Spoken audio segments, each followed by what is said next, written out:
अस्सलाम वालेकुम एवरीवन। आज का हमारा टॉपिक है अरकान। तो आज हम पढ़ेंगे कि अरकान जो है वो क्या चीज़ होते हैं, और बहुत सारे लोगों को कन्फ्यूजन हो जाती है कि अरकान को है वो किस तरह से मिलाया जाता है या अलग किया जाता है। अरकान मिलाना तो बहुत आसान हो जाता है, लेकिन अरकान को अलग अलग करना जो है वो जो है मोस्टली लोगों के लिए मुश्किल हो जाता है। तो आज हम सीखेंगे कि एक लफ्ज़ में से अरकान को कैसे ढूंढा जाता है और किस तरह से अरकान को बनाया जाता है। ठीक है, तो चल के सीखते हैं कि अरकान क्या चीज़ होती है और उनको कैसे बनाया जाता है। जी, आप यहाँ देख सकते हैं कि मैंने यहाँ पर कुछ अल्फाज लिखे हैं, जैसे बिस्तर, अच्छा, बेटी, किताब, लेने, पढ़ती। अब इनके आपने अरकान बनाने हैं, और अरकान बनाते हुए आपने क्या चीज से गौर करनी है कि जो लफ्ज आप बोल रहे हैं आपने उसकी आवाज पे गौर करना है कि उसकी आवाज आपके मुंह से कितनी बार निकलती है। उस लफ्ज की आवाज जितनी मर्तबा टूट टूट के निकलेगी उस लफ्ज के उतने ही अरकान होंगे। जैसे कि पहला लफ्ज है बिस्तर, तो बिस्तर पर अगर आप गौर करें तो ये 2 बार इसकी आवाज सांस टूटता है, 2 बार आवाज टूटती है बिस्तर। इसका मतलब है कि इसके कितने अरकान हुए? 2 अरकान हुए। पहला रुकन है बिस, दूसरा है तर। तो इस तरह से बहुत आसानी से आप जो है वो बना सकते हैं अरकान बिस तर। अब इसके 2 अरकान हैं बिस तर। आप किस तरह लिखेंगे? बेसीन बिस तेरे तर, इस तरह ये हो जाएंगे इसके अरकान। उसके बाद है अच्छा। अब अच्छा के ऊपर देखें, वो वाला हर्फ जो अपने पिछले हर्फ से भी मिल रहा हो और अपने से आगे वाले हर्फ से भी मिल रहा हो, तो उस हर्फ के ऊपर तशदीद लगा देते हैं। जैसे कि 6 के ऊपर तशदीद लगी हुई है, इसका मतलब है कि 6 जो है वो अलिफ से भी मिल रहा है और पिछले अलिफ से भी मिल रहा है और अगले अलिफ से भी मिल रहा है। तो इसके जो है हम अरकान आप गौर करें तो इसकी आवाज भी कितनी बार टूट रही है? 2 बार। अच्छा, मतलब अलिफ 6 अलिफ चा, इसको भी हम लिखेंगे 2 मरतबा। उसके बाद अगला लफ्ज है हमारे पास बेटी।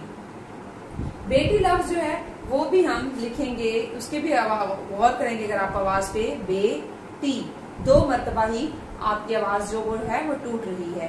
तो सॉरी, तो अगर आपने इसमें ये चीज भी गौर करनी है कि इसमें छोटी ए, अगर आप इसको अलग लिखेंगे तो बे बड़ी ए बे लिखेंगे या बे छोटी ए बी। तो ये जो है मैं आपको पहले पढ़ा चुकी हूँ, छोटी ए और बड़ी ए की आवाजें, कि अगर किसी लफ्ज में छोटी ए आ रही है तो आपको अल्फाबेट ई का साउंड जो है उसकी आवाज आएगी, ई की आवाज आएगी अगर छोटी ए होगी तो। और अगर उस लफ्ज में बड़ी ए है तो जब आप वो लफ्ज बोलते हैं, अगर आपको वो लफ्ज पढ़ना आता है तो आपके लिए आसानी हो जाएगी, उस लफ्ज में ए का साउंड आ रहा होगा। जैसे कि लफ्ज बेटी है तो बेटी, बे, आपको किसके लेटर की आवाज आ रही है? किस लेटर की आवाज आ रही है? ए की या ई की? जी, बे, ए की आवाज आ रही है। जब ए की आवाज आ रही है तो इट्स मीन इसमें जो बड़ी ये है छोटी ये नहीं है। अगर ई की आवाज आ रही होती तो इट्स मीन कि यहाँ पर छोटी ये होता। अब यहाँ पे हमें कैसे लिखना है? बे बड़ी ये बे छोटी ये टी, बेटी अलग अलग लिखना है क्योंकि हम अरकान बना रहे हैं। उसके बाद है किताब। किताब में कितनी बार आवाज सुन रही है? की ताब, काफ को अलग लिखेंगे, ताब को अलग लिखेंगे, इसमें भी 2 अरकान है। उसके बाद है लेने, लेने, तो इसमें भी 2 बार आवाज सुन रही है। इसमें भी आपने बड़ी ए और छोटी ए पे गौर करना है कि इसमें कौन सी ये आ रही है। उसके बाद है पढ़ती। अब इसमें भी 2 बार ही आवाज सुन रही है, पढ़ती। अब यकीनन आपको समझ आ गए होंगे, ये बहुत आसान टॉपिक है। अब हम इसको यहाँ पे लिखते भी हैं, अरकान किस तरह बनाए जाते हैं। ठीक है, तो चलें मिलके लिखते हैं इसको। अब हम इनके बनाते हैं अरकान। पहला लफ्ज क्या बताया था मैंने आपको? बिस्तर। तो ये होगा बेसीन बिस,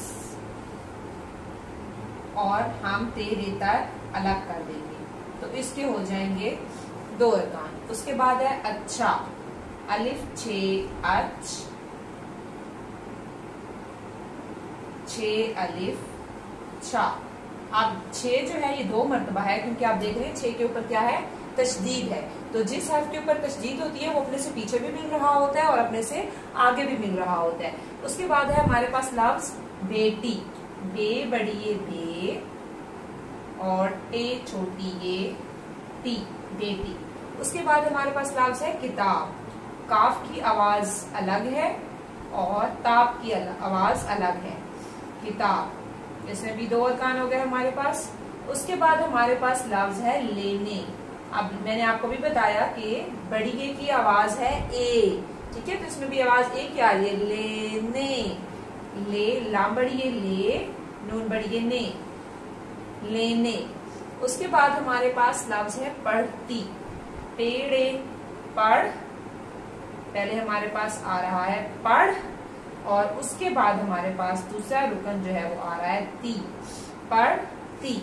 तो इस तरह से आप आसानी से अरकान बना सकते हैं, ठीक है। तो अरकान बनाने का तरीका मैं दोबारा से रिपीट करती हूँ कि आपने क्या करना है, आवाजों पे गौर करना है कि कितनी बार आवाज उस लफ्ज में टूट रही है। जैसे हमने पढ़ा था बिस्तर, 2 बार आवाज टूट रही है। जैसे कोई लफ्ज हो बाबा, बा बा, लिखा भी अलग अलग जाता है, और अरकान